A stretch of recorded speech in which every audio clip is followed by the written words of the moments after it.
Now, I don't know if you know that saying, there's no such thing as bad publicity. I can tell you that is not true, okay? I could have found Maddie McCann. It would not have made a difference. I could have brought her around. Look, she was under the bed, everyone. She's fine. It wouldn't have mattered. It was terrifying. I'll be honest with you, okay? Everyone, I'll be honest with you. When I agreed to do Strictly Come Dancing, right, I thought, here we fucking go. Here we fucking go. Arena comic. Yeah. I'm going to be one of those comics that has the mic there.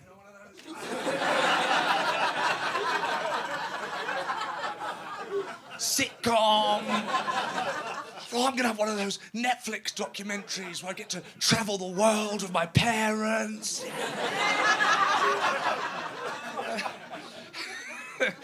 Oh, look, Jack, why is there no aircon?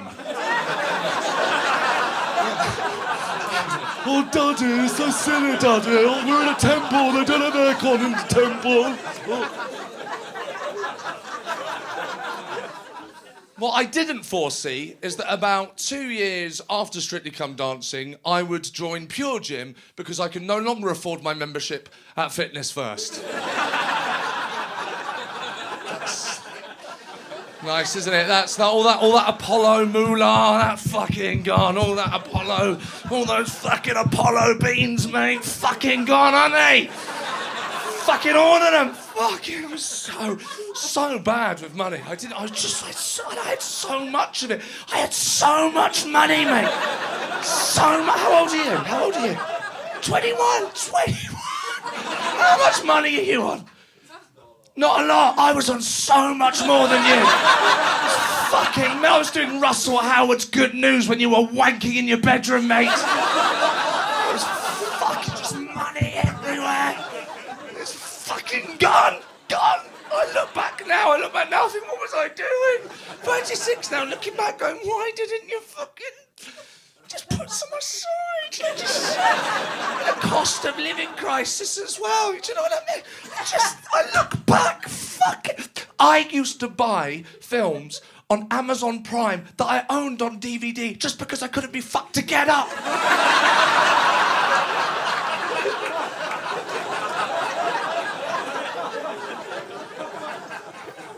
And the rest of the money, do you know what? I'd love to be able to tell you, every single one of you, I'd love to be able to come out here and go, oh my God, guys, the money, oh, I spent it all on hookers. And, do you know what I mean? I'd love to be able to come out here and go, oh, it was like Wolf of Wall Street, my life. I was coming off Mock the Week, going back into a hotel, line of cocaine off a prostitute's arsehole, like, fucking yeah! Do you know what I mean? Going straight back to Mock the Week. Oh, yeah, Wayne Rooney, you look like a cabbage. Oh, yeah. Or whatever it was.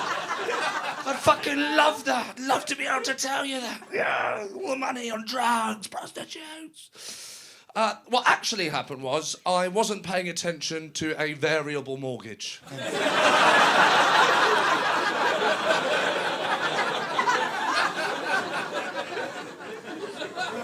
It was quite a traumatic time, I'll be honest with you. It was quite a traumatic time being on the, front pages of the newspapers and all of that. It's quite a lot. I don't know. What do you do, sir? I'm a trainee solicitor. You're a what? Sorry. Trainee solicitor. Trainee solicitor. Don't know if you know. Do you know what it's like when an entire country collectively get together and think you're a cunt?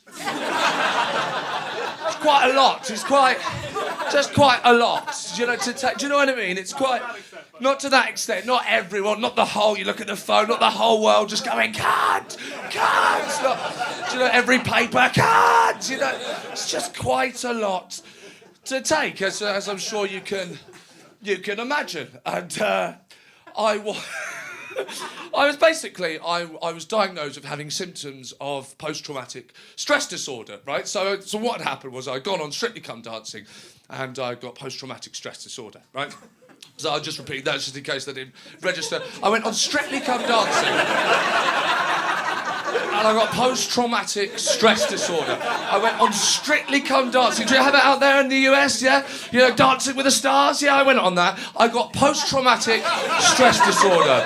Do you know it? Strictly Come Dancing? Do you know it? 7 o'clock, bit of light entertainment, bit of fun for the whole family. I got post-traumatic stress disorder. 21, enjoying your life? I got post-traumatic stress disorder and athlete's foot. It was a difficult time. Yes, post-traumatic stress disorder. Call me naive. I thought that's what you got if you went to war. That's what... PTSD, that's what I thought. Imagine a soldier coming back from Afghanistan, having to go into therapy after all he's seen. Imagine that going in. Therapist saying, you saw your friends shot on the Helmand province. How did that make you feel? Well, it was difficult to put into words, but I suppose if I was forced to, I'd say when it was like being on a dance show.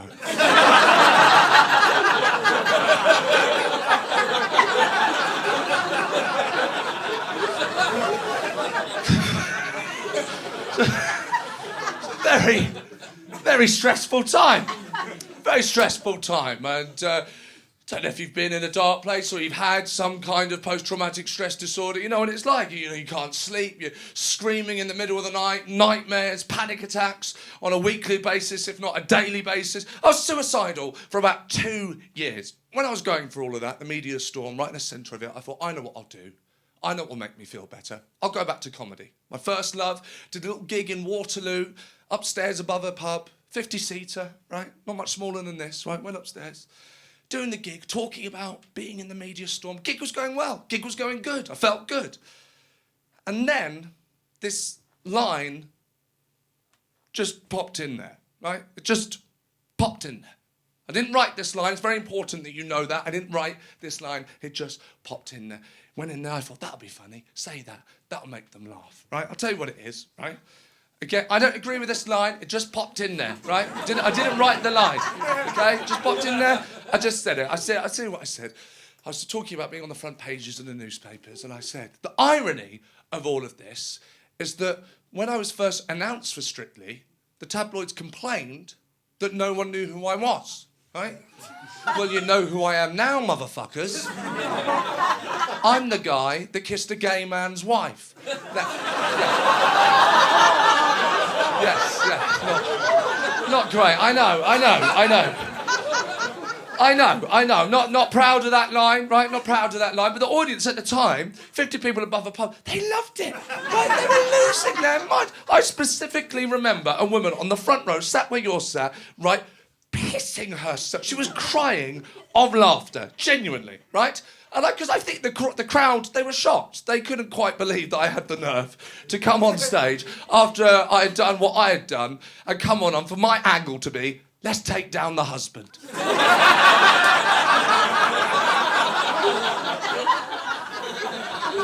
Bit of a ballsy play, right? But it was just 50 people above a pub. I didn't think anything of it afterwards. I left the gig. I thought I'd had a good gig. I thought, maybe things are going to be okay.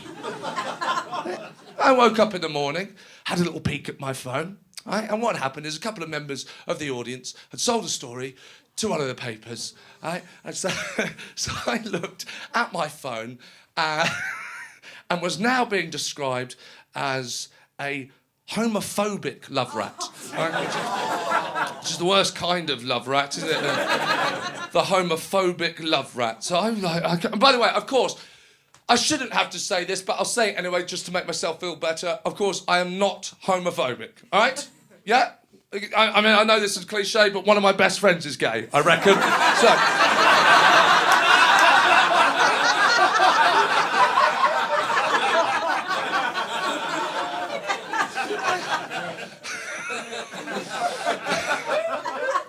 But it was just quite a lot to take. It was quite relentless being at the centre of this media storm. And genuinely, it feels silly now because, as I said to you, I feel good. But at the time, I did not feel good. It was a lot, and I was going through a lot, and it felt like I was just being attacked at all At all angles. I'm lying there, I'm looking at my phone, I'm being called a love rat from this side, I'm being called a gaslighter from this side, I'm being called homophobic from this side. And I was like, I cannot deal with this. So I Googled, can you kill yourself by dropping a toaster in the bath, right?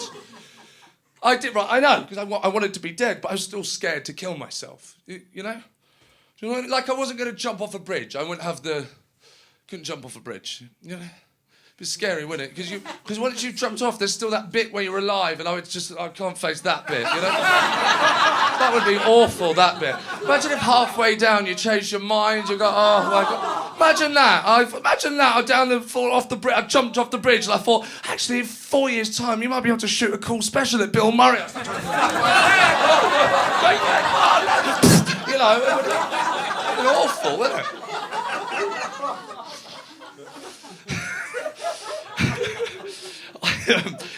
Really nice, just because I'm filming this, if you can, and I know it's a lot to ask, just smile once, that'd be lovely. Don't know if you knew who I was, what this was going to be about. It's called Seann Walsh is Dead, Happy Now. I know you would seem over the moon if I actually fucking died right now, but just little favour, that'd be lovely, cheers. Just quite distracting. Everyone else is having a nice time. Person in the front literally looks like she's going to stab me at any point. Fucking hell. Where are we?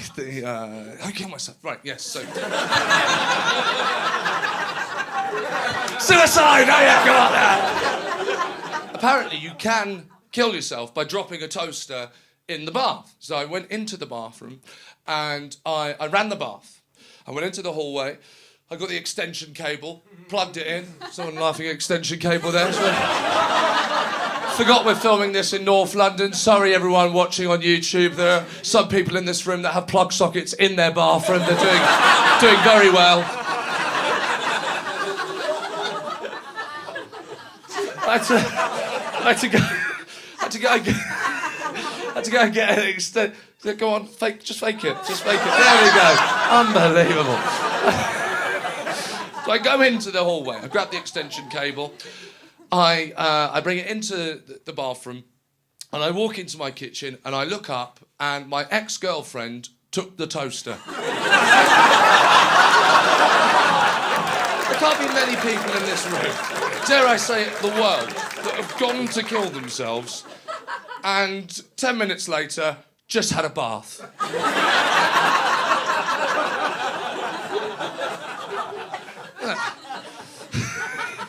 It's quite the night when one night you're thinking, I want to end it all. Cut to you in the bath with your legs pressed together and you're trying to make the fart bubble go down the wedge in your legs and out the top of your toes.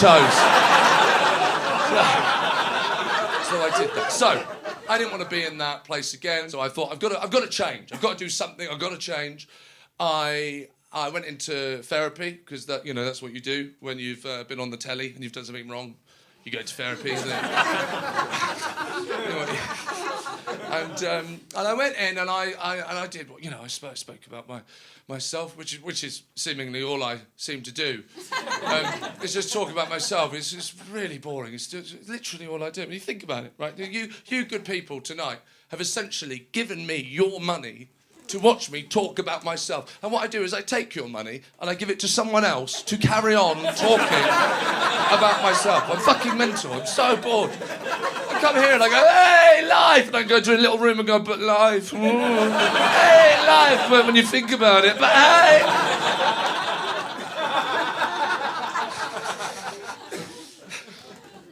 So I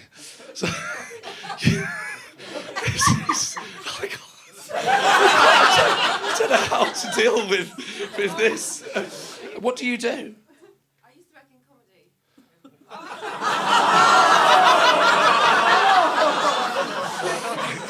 Yes.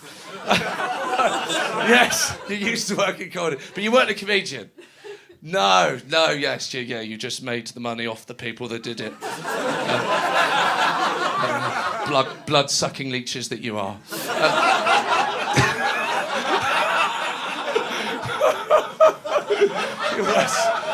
There you go. That's what it's like for everyone. The people there, you go, I wonder what it's like. You've got the comedians in comedy, but what are the people that work in comedy like? There, don't laugh.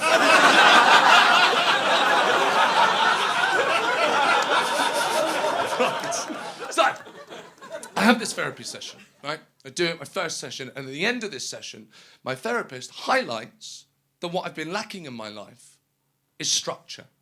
And if I want to start rebuilding my life, if something you could do.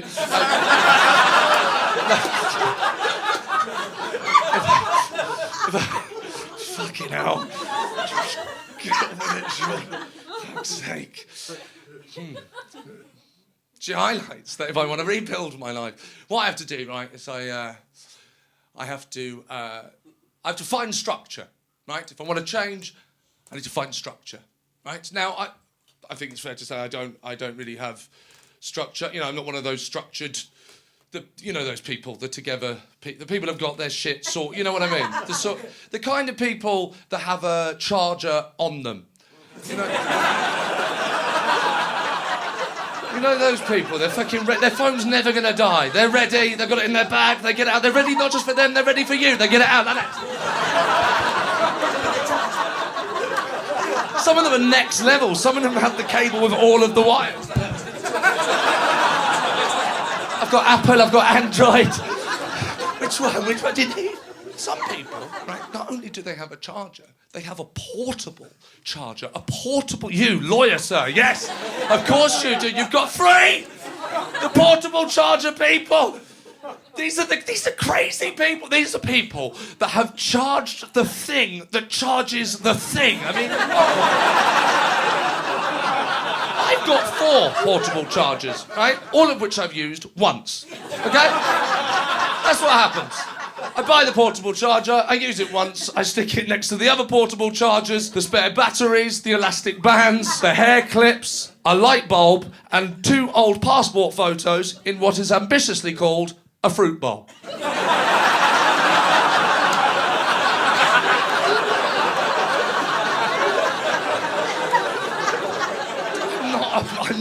I'm not one of these charger... I saw someone's phone the other day. Their phone, the battery, was at 90% at 4 p.m. If my phone's at 90% at 4 p.m, I just bought it. Do you know what I mean? Like, I'm leaving the house in the red a lot of the time. I'm leaving in the red. Just like, no wonder we're more anxious as a society. You know, they say that, we're getting more and more anxious. Of course we are. Every single one of us in the morning, from the point that we wake up, has something in our pocket that is dying. Trying to keep it alive all day. Like a fucking Tamagotchi all over again. Bursting into cafes. Do you remember cafes used to be for coffee? Fuck coffee. Now I walk in like that. Do you have a plug socket? My phone is dying. It's only got 10% to live. Quickly, help me. I can't charge my phone. I can't remember to charge my phone. I'm so useless at charging the phone. I blame Apple with the charger, by the way. I blame Apple. The cable. It's so short, that cable. This is the richest company in the world. And they just give you that stingy little cable. I try and charge it overnight. I plug it in. I've got a plug socket next to my bed there. Try and look at my phone during the night. You know, try and plug it in. You can't look at your phone straight on, can you? You have to do that kind of awkward little lean like that. You know, So what do? You take it out, right? You take it out, you tell yourself, you put it back in just before you fall asleep. What happens? You go, yeah. That's all that happens. Because of this fucking little stingy cable. I've got pubes longer than this cable. What the fuck? I was once running late to Norway, right? I know. I get to the airport, right? My phone is on 8%. I forgot the charger. The boarding pass is on the phone. Yeah, she took the printer as well.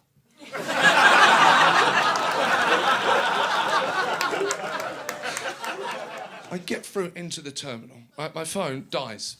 They won't let me on the plane. To get onto the plane, they need to see a boarding pass. So quickly, I run to WH Smith, right? Grab a portable charger to charge the phone to get on the plane. I put it down, it's 40 quid. Right? 40 quid, fine, 40 quid, yeah, 40 quid. Right, yeah, got the card, right, let's go. You know what she says next? Do you have your boarding pass? Yeah, the boarding pass is in there. It's is in the phone. I need to turn that on to get the thing that you need. Guy behind me, one of the structured people in life, one of the heroes, people that we need. He overhears it. He goes, "Sorry, mate, can't help overhearing. Do you need a charger?" I go, "Yes, I do." Does he go, "iPhone?" I go, "Yes." Hey, opens his bag, gets out the cable. You know what he says next? "Do you have the plug?"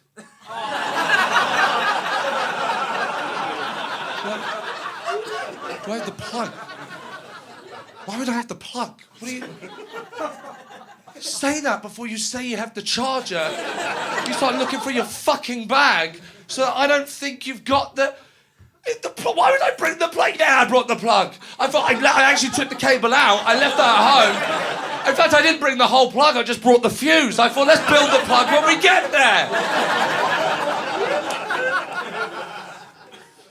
But I thought, I need to change. I need to sort myself out. I need to get this thing called structure. I'm going to do it, right? I'm going to be one of these organised people. Recently, I'm on the underground, stood on the tube. I'm at the bit where the doors are. A woman is running to try and make the tube, right? Running as fast as she can. And I can tell by the way that she's looking at me that she's going to ask me for help if she makes it, right? And I'm thinking, oh, God, fucking hell, not me, I don't know. Okay, right, come on. New Seann, new me. Calm down, right? I'm just going to help. She'll ask you questions, you're going to give it to her. If you don't know it, you don't know it, it's fine. She makes the tube, right? She jumps on, she's like, sorry, does this stop at South Kensington? I knew the answer, right? I went, absolutely not. She jumped off, the door shut, she made it. Now, what a feeling. I hadn't had this feeling before. This was it. I'm a proper adult now. I'm helping people. Tube starts moving, 4 people turn to me and go, "It does."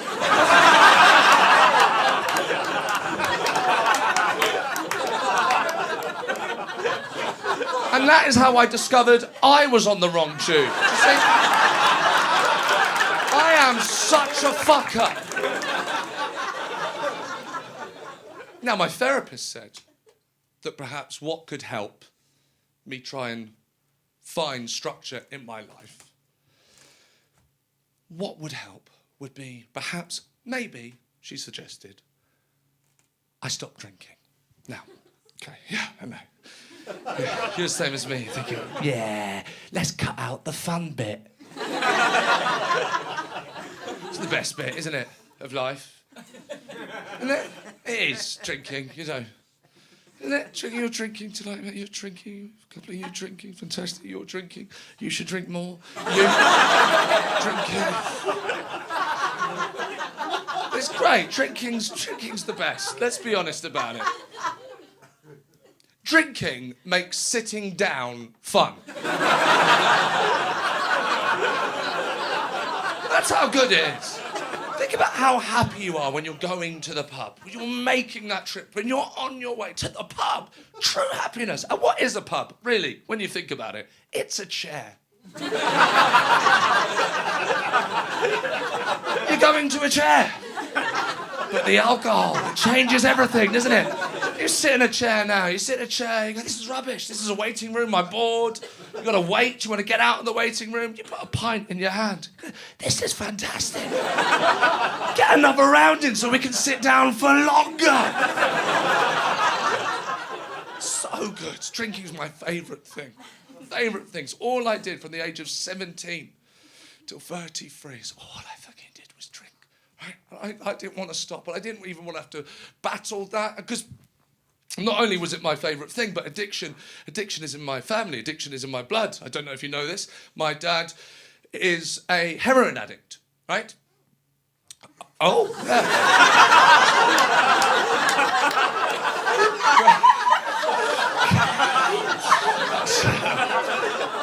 That's a first.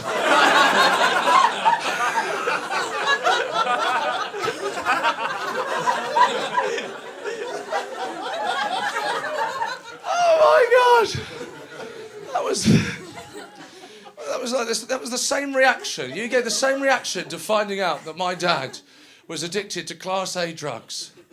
The same reaction to just remembering as you left the pub that you left your charger in the socket. Oh!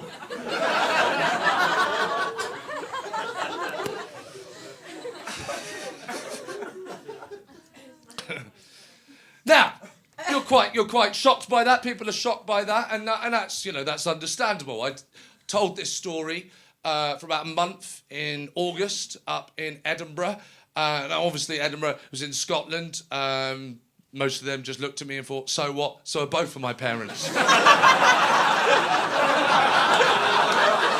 Now, very important, I need to tell you this, because when I tell people out in the world, I tell people, quite open about it, my dad's a heroin addict, the response tends to be like, oh my God, I'm so sorry to hear that, it must have been so difficult for you. But it's fine, okay? Very important that you know that. My upbringing was my normal, okay? I don't know any other way. Every single one of you will have your own story, your own upbringing, your own normal, okay? Do you know what I mean? Like, I loved my childhood. Plus, you don't know how good GoldenEye is when you're playing it on second-hand heroin smoke. Really, really good. I actually thought I was Pierce Brosnan. It was really good gear. Right?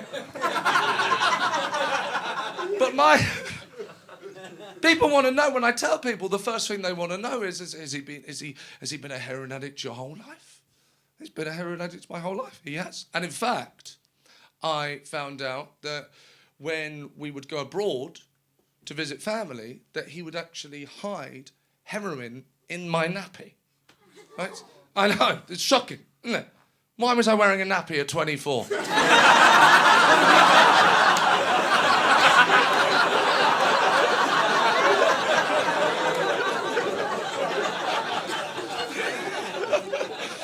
Now, the hardest thing about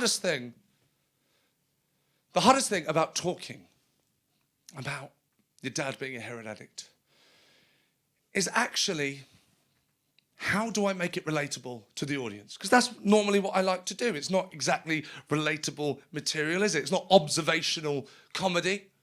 You're not going to catch McIntyre on Live at the Apollo. Coming out, you know what it's like when your dad wants to get off his face on heroin. It's Friday night, it's payday. He gets the tin foil out, sheet of tin foil, rolls up a bit of the tin foil into a little tube, puts it to the side. It's like Heart Attack. It's like Heart Attack. Puts the tin foil to the side, takes the golden brown, starts burning it on the tin foil. He gets a lighter, holds up the sheet of heroin, holds up the sheet of tin foil with the heroin on top, burns the heroin underneath, and he starts inhaling the fumes. Inhaling the fumes. Suddenly he's off his face. He's so off his face, he thinks he's chasing a dragon. No, but when your dad is a heroin addict, you know, it means that you don't have the kind of, you know, the stereotypical father-son relationship. Whatever that is, I don't really know. You know, my dad, there were two modes to my dad, basically. When he was off heroin, he'd be in bed, you wouldn't see him, or if he was on it, he'd basically just be off his face, just bouncing around the house going, you know,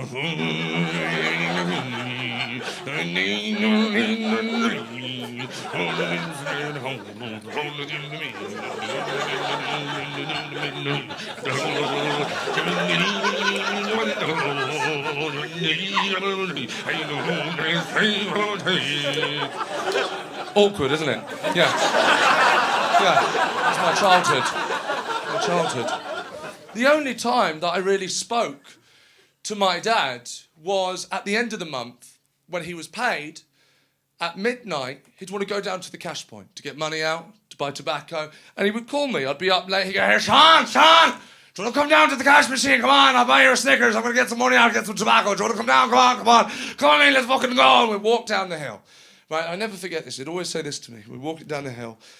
I'd be at school at this time, and he'd be walking down, he'd go, here, Seann, just make sure that in this life you fucking do what you want to do. Just fucking make sure you do what you want to do. I fucking hate what I do. Just make sure you do what you want to do. He was from the south of Spain. But that's what he would say. Make sure in this life you do what you want to do, right? Now, let me tell you this. I've never tried heroin. But I can tell you, as the son of a man that did, that heroin fucks you seriously, I remember me and my brother sat on the sofa. We were playing FIFA 97. Right? FIFA 97, mate. On the PlayStation 1. Remember that PlayStation 1? Control pads had wires. You seen one of these before? To finish playing the game, then you had to wrap them.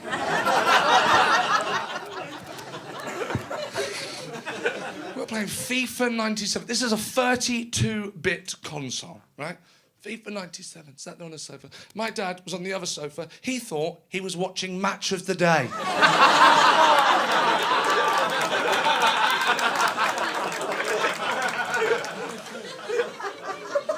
Seriously sat there going, fucking hell, I can't believe QPR are playing QPR. It's fucking 8-6 and only 2.5 minutes to go. Jesus Christ. Fuck me, that's a fourth bicycle kick from outside the box, Jesus.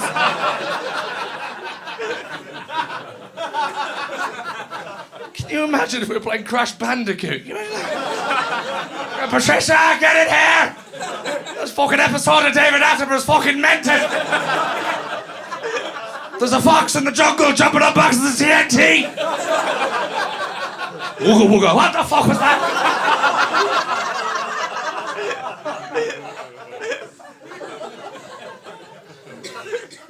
Now, as I said, that was my normal, okay? Now, there were occasions when I was at school that I suspected that maybe my upbringing was slightly different. I remember the first time I went to my friend Leo's house, right? Leo was my first ever middle-class friend. You know, it was the first time I'd gone into a building and seen a bread bin that said bread on it, right? Amazing, right? I went in there, and it was very different for me because at dinner time, we had to have dinner with his parents around the table, right? But that was unusual for me. I never had dinner around the table with my parents. We didn't even have a fucking table. I'm not joking. We didn't have a table, right? So I'm sat round the table. And Leo's mum, I'll never forget, she made turkey dinosaurs, chips and beans, right? Yeah, yes. I saw Leo's mum grab the tin foil to put on the baking tray, and I thought, fuck me, Leo's mum's a smackhead as well.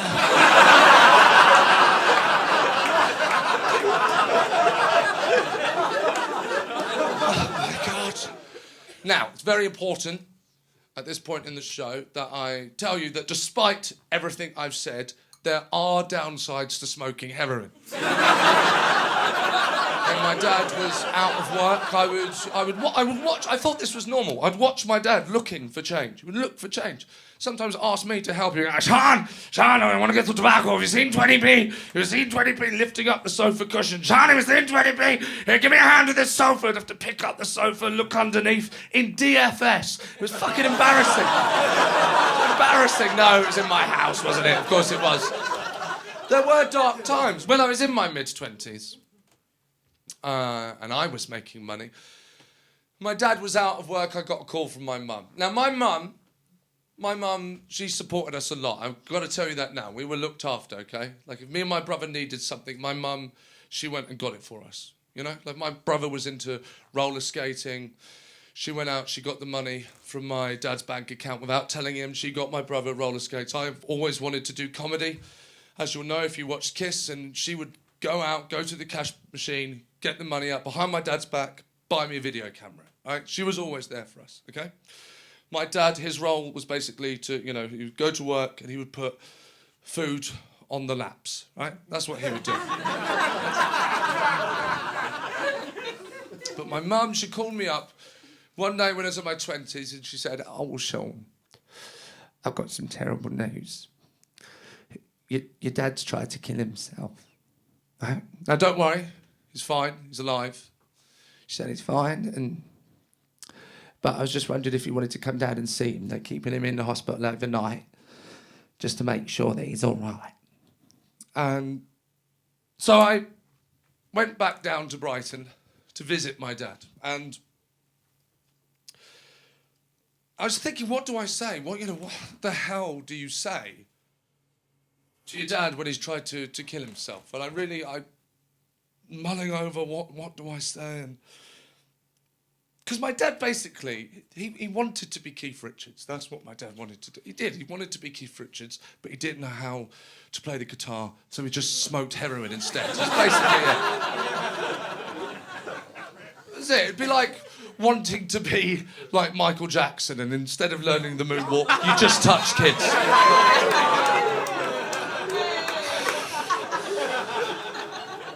But this is how cool my dad, in his 60s, thought taking drugs was. That I went to visit him in the hospital, and I went up to his unit, and I pulled back the curtain, and my mum was there, and my brother was there, and I looked at my dad, and before I could say anything, my dad looked up at me with a big grin on his face, and he went, "Here, Sean, the nurse said if anyone else had taken half of what I've taken, they'd be dead."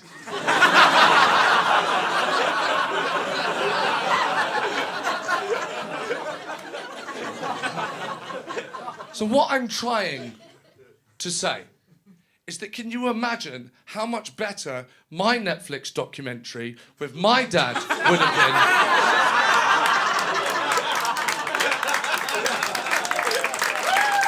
than Jack Whitehall's and his dad?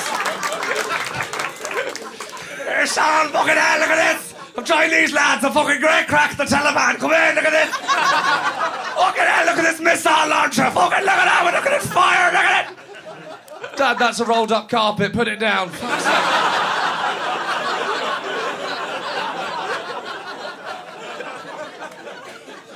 But I didn't talk to my dad for 3 years after Strictly Come Dancing, because when I was going through all of that, he called me and he shouted down the phone at me for money. And this was the first time in my life that I felt let down by my dad. This is the first time that I felt like I was missing some kind of father figure in my life. And I was afraid of turning into him. And I was afraid that the part of him that was in me was the reason that I'd fucked up so badly. And so and maybe it was a bit harsh, but I cut him out. And I blocked him on my phone. And I thought, I'm not going to be like this guy, right? And I've got to fight that. And so I decided I'm going to quit drinking. I'm going to do it. Still not drank now. It's about 3 years, right? And what? No, thank you. Yes, listen to that. No. Forget it. Classic response, that, isn't it? I mean, honestly, I was gigging out in America last year, gigging out in New York, right? Every time I mentioned that I didn't drink, they would interrupt me with whooping and cheering. Like I'm not drinking. I'm, "Oh, fucking good for you, buddy! Whoa, keep going, Sean!" Come back to Britain, silence. Because let's be honest, I told you that, and every single one of you thought, that's a shame.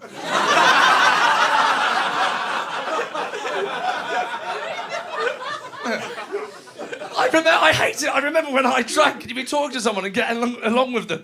You'd be getting along with them. You'd be like, "Hey, do you want a beer, mate?" They go, "Actually, I don't drink." And you go, "What the fuck are you doing here then?"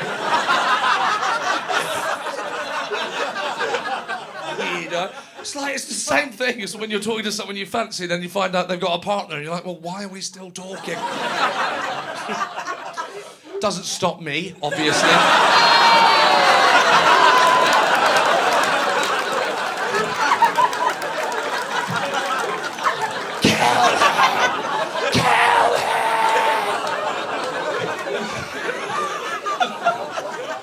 I tried to stop drinking loads in my 20s. You can't do it in your 20s. It's impossible. You don't have the support network that you need in your 20s. Your friends don't want you to stop drinking. Every time I tried to stop, like, guys, actually, I think maybe I should concentrate on my career, maybe. They would pour a shot in my eye. Like, shut up, fucking get it down, you fucking... Just have a Barocca in the morning. Come on, just fucking... Get a shot down your forehead. It's pointless, isn't it? In your 30s is different. When you tell someone that you don't drink, genuinely. I say to someone, no, I've not drank in about 3 years. Mid-30s, upwards, north of mid-30s, people lean in and basically look at me, longingly. Lean in and go like that. do you feel better?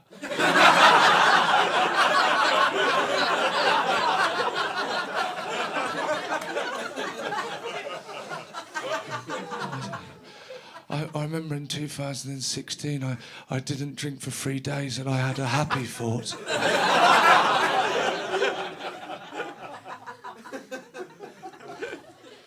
Because I think the reason that I get that response so much is because deep down, and I include myself in this when I drank, deep down, we wish that we didn't need to drink to have fun. And you don't need to drink to have fun if you're 12.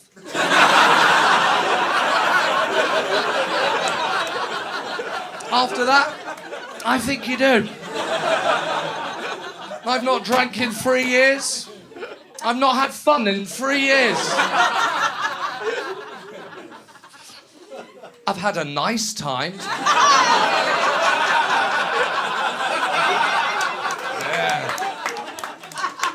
Nice time, nice. I've read more, that's nice, isn't it? Oh, I finished that bit, that's nice, isn't it? It's not fun, is it, reading? Is it? It's nice, it's not fun. I've never read too much, then ended up outside a McDonald's drive-thru with 3 of my mates pretending we were inside an invisible car so that we could order a Big Mac.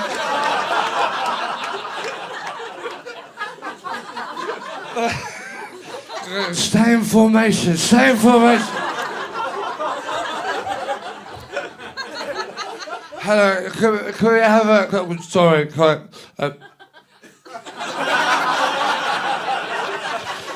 sorry, it's all right, we've only read 1 chapter. We're fine.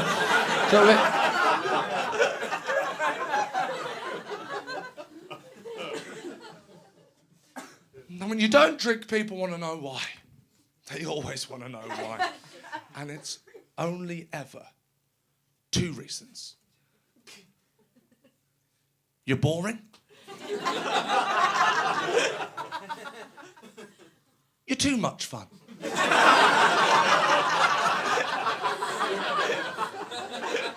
It's never in the middle, is it? It's either alcohol just never really agreed with me. I fucked a badger.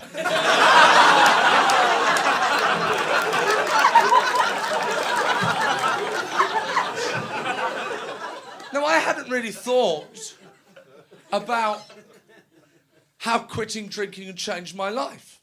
I hadn't really thought about how it affected me until I was doing some run-through shows for this story, and I did this little gig, very small gig, in front of about 12 people, right? In Hackney, in a guitar shop. It's 12 people. Now, I don't know if you know this. I hope I'm not patronising you, but basically, if you perform on stage, the fewer people there are, the harder it is, right? The more uncomfortable it feels. 3,000 people, great, lovely, fantastic, easy, piss, let's fucking do it. 12 people, that's not a gig, right? That's a meeting. It's awkward, right? So I'm talking about not drinking and trying to figure out what to say. And then someone put their hand up.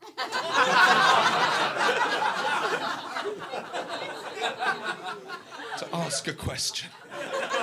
Right? So I said, oh, yeah, sorry, yeah, go on. And he said, what did you replace it with? And I just hadn't.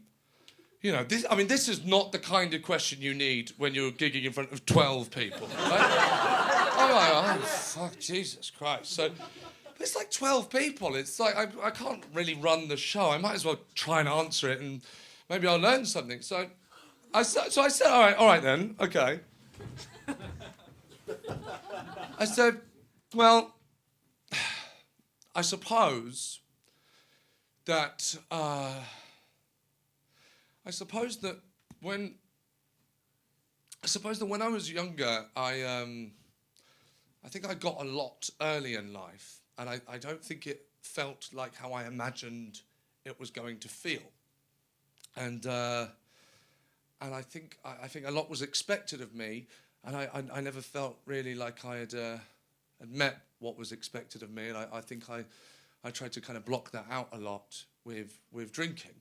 And then when I took that out of my life, I then had to kind of face myself, and I had to face that feeling that I had kind of been a failure, and I had to face that and live with it, and just learn to live with it and learn to deal with it. And so I suppose, and this occurred to me in the moment, and I said, I suppose that I replaced drink with me, right? And then he said, no, I meant which drink.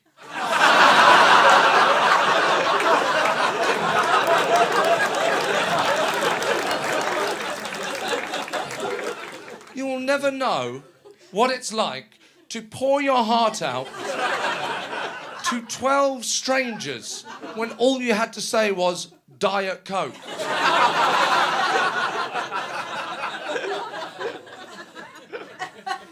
Now, if you've ever had to make a drastic change in your life, I don't know, you've been through a divorce, you've lost a big job, bereavement, I don't know. You'll know that what you're trying to change is the future, right? But what I didn't realise is that it would change the past. So it's about this time, I'm feeling good. I've met my girlfriend, I've moved in with my girlfriend, we got a dog, little Mildred Barrett, right? Little cockapoo, little Mildred. You've got to get a dog, get a dog. If you don't have a dog, get a dog. What are you doing? Do you have a dog? You have a dog? Get a dog. Let's go. You got a dog? You ever look at your dog? You ever look at your dog? You just look at that sweet little thing and go, you fucking don't know how good you've got it. Fucking dog's life. It's fucking great, isn't it? It's just a dog. Just look at them. They don't even have to get dressed. Open their eyes. Ready. Look. Wow. The freedom of what it must be like to be a dog. There's no shame, is there? Just going out, go for a walk, no clothes. Just fuck it, let's go. Just off you go. Woo-hoo, yeah. No shame. We're full of shame. I'm full of shame. You're full of shame, man. You're ashamed. You're ashamed, aren't you? Why have you got your trousers on? Why? Because you're ashamed. That's why. Because you don't want me to see your cock. I understand. I don't want you to see mine either. It's full of such shame. It's awful, isn't it? Why? Why? Apparently because Eve bit the apple. Bit an apple. She bit an apple and now you can't get your cock out, mate. It's sad, isn't it? And it's a fucking apple as well, not like a lasagna or an apple. You have to force me to eat fruit, and there she is. Girl, I can't, you don't, because then everyone will know, but I really love apples. What are you doing? Not even apple crumble, just an actual apple. I'm ashamed. Mildred's not ashamed. Mildred just goes out there. Imagine walking down a street, any street, and going, you know what, I need to go. Fuck it.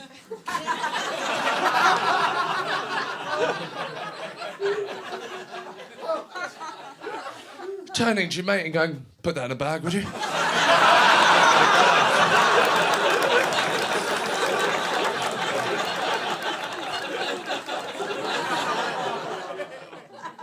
I get a call, I'm offered backstage. This show on Amazon Prime, Backstage with Catherine Ryan. Big deal, Amazon Prime. Global streaming service. Like, here we fucking go, right? People start messaging me. Good to see you back. You're back. It's a lovely feeling, right? Someone's got a text. A text or an idea. Who knows?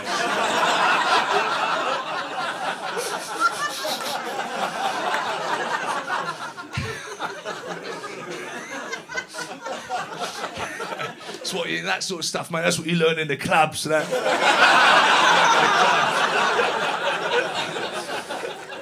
Oh, yeah.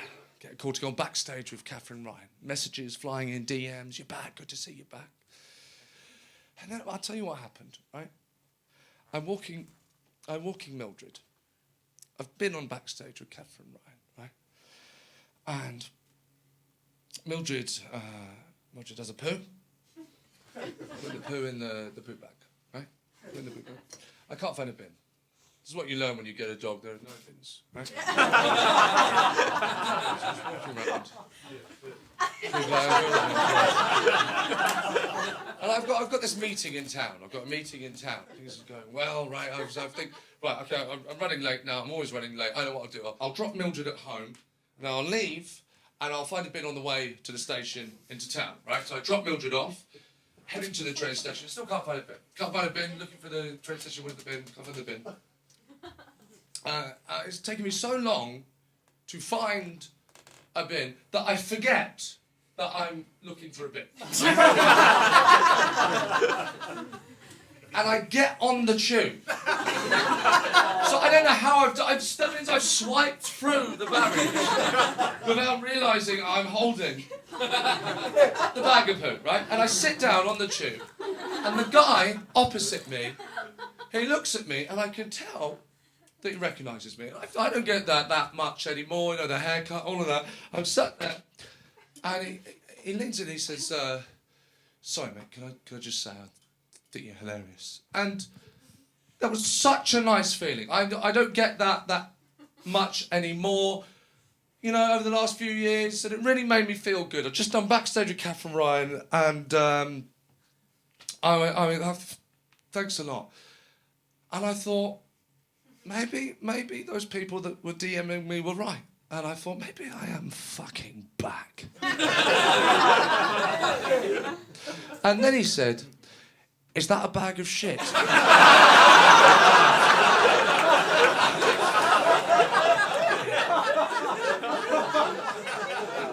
I didn't even look down. I just went, yes. Yes, it is, yes. And at this point, the tube got to the next stop, and a large group of people got on the tube. So I now can't explain to this guy why I've got the bag of shit, because I don't want to draw attention to the bag of shit. I can't believe this is just not how I thought coming back was going to be. This is just not how I envisioned it, right? So we get to the next stop, and now this guy goes to get off. And I don't know if you've ever had a conversation with a stranger on public transport, but when one of you goes to get off, you're thinking, do we say goodbye? Are we doing the goodbye? I'm not sure. We spoke for a bit, then we didn't talk, and do we do the goodbye? So I'm looking at the corner of my eye, like, I want him to like me, so I want to make sure that if he's going to say goodbye, I can see him and I can say goodbye. And just before he gets off the tube, right? Just before he gets off, he leans in and he says to me, sorry mate, can you also tell Adam Hills and Alex Brooker that I love them too? And he thought I was Josh Widdicombe.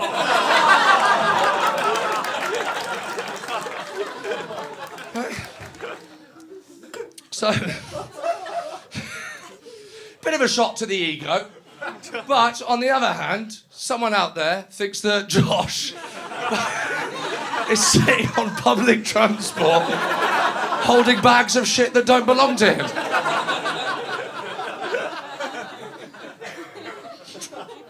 Someone is out there saying, yeah, and that guy from the last leg, I saw him on the... Imagine that little Josh on... I love Josh, but imagine that on the tube, like, oh, a little bag of poo. Who do you think I am, Gillian McKeith?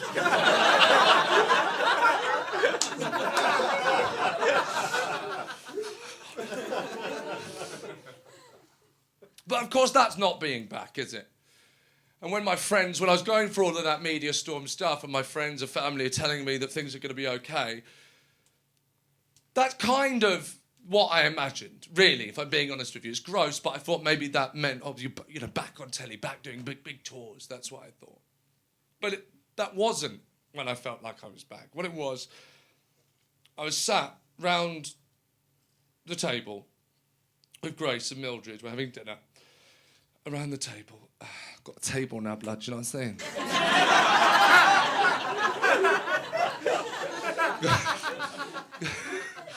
Sat around the table and I'm eating dinner. And I wasn't trying to eat dinner. You don't just eat dinner if you've got a dog, do you? You go like that. No! Mildred, no! No, please! Just fucking no! Mildred, please! I've had a long day, please! Fucking no, please! Just fucking no! Mildred, fuck no! You've got to learn! You just get down, you've got to learn! No! Oh, have a little bit.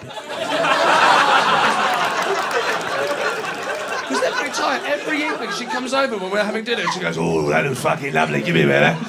Oh, fucking lovely, go on, give me a bit of that, go on, that bit there. That fucking bit there, go on, give me a bit of that. Give me a bit of that, oh, fuck off, I swear my life. Give me that bit there, oh, fuck off, that bit there, go on, give me a bit of that. That bit, oh, you dropped a crumb on you. Come on the table. Give me a bit of that. Come on, give me a bit of that bit there, oh, fuck off. I tell you what to do, right, you'll fucking love this, right? Look at that. That bit there, fuck off, yeah, that bit there, lovely. Can't believe you fell for that, you stupid cunt. Give me another bit. Give me another bit now, give me another. I'm sat there, Grace, Mildred, around the table having dinner. And I realised that this is what she meant. This was structure. This was the change. This is what I didn't have growing up. And this is what I needed. And I wanted to end the show by showing you all a photo of that moment. But my phone was dead.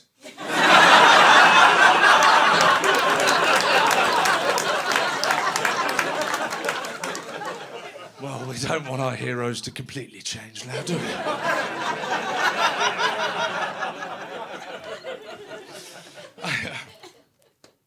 But before you go,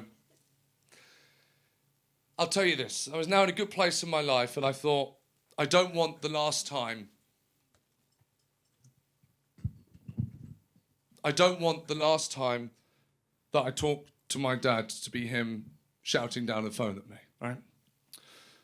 So I called him up, and I asked him if he wanted to meet up. And he did. We didn't mention that we hadn't spoken for 3 years. We met up. I went down to Brighton. We went to a little pub called The Foundry.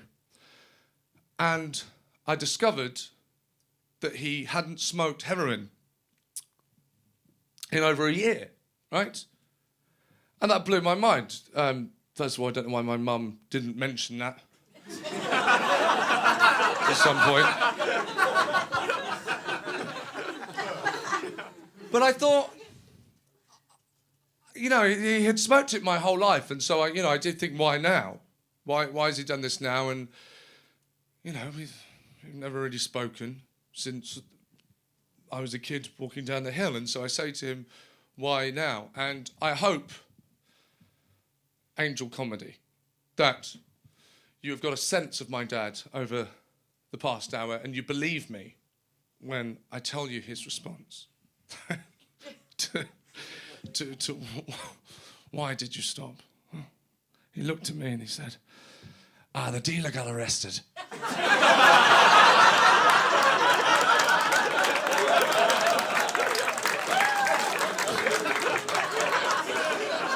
Oh, well, that's beautiful, Dad. Wow, it's really moving.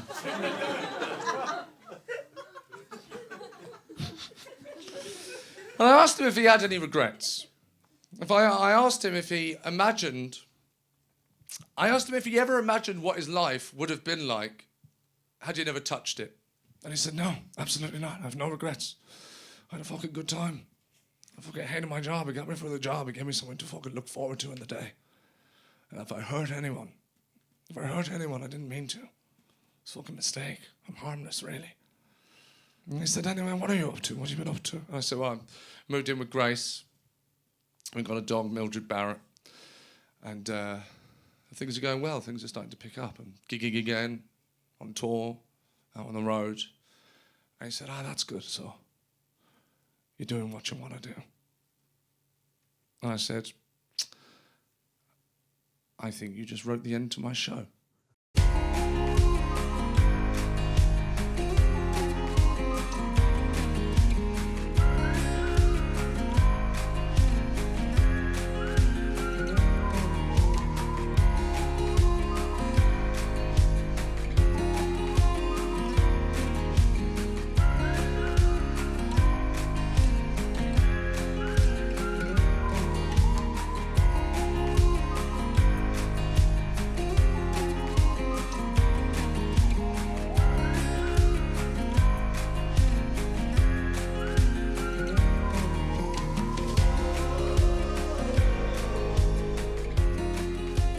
Ladies and gentlemen,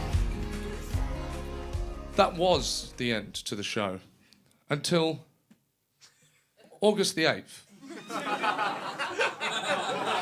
2022, where I'd been telling this story to audiences at the world's biggest arts festival in Edinburgh. And I thought I'd let my dad know how it was going. I said, the show is doing well. You come across well in it.